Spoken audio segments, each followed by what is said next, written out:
మహబూబాబాద్ జిల్లా కొత్తగూడలోని గిరిజన బాలికల ఆశ్రమ వసతి గృహాన్ని మంత్రి సీతక్క సందర్శించారు. తల్లిదండ్రులకు దూరంగా హాస్టల్లో ఉంటున్న విద్యార్థులను కంటికి రెప్పలా కాపాడుకోవాల్సిన బాధ్యత వార్డెన్ ప్రధానోపాధ్యాయులదేనని సీతక్క తెలిపారు. అనంతరం 2 రోజుల క్రితం ప్రమాదవశాత్తు వాగులో కొట్టుకుపోయి ప్రాణాలతో బయటపడిన శివ అనే యువకుడిని పరామర్శించారు.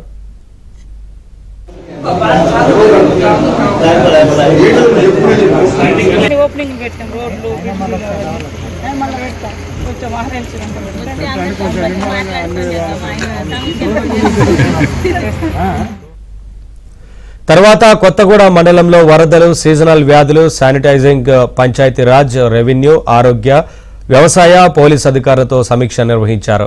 అధికారులందరూ అప్రమత్తంగా ఉండాలని సూచించారు. విధుల్లో అధికారులు నిర్లక్ష్యం వహిస్తే సహించబోమని హెచ్చరించారు.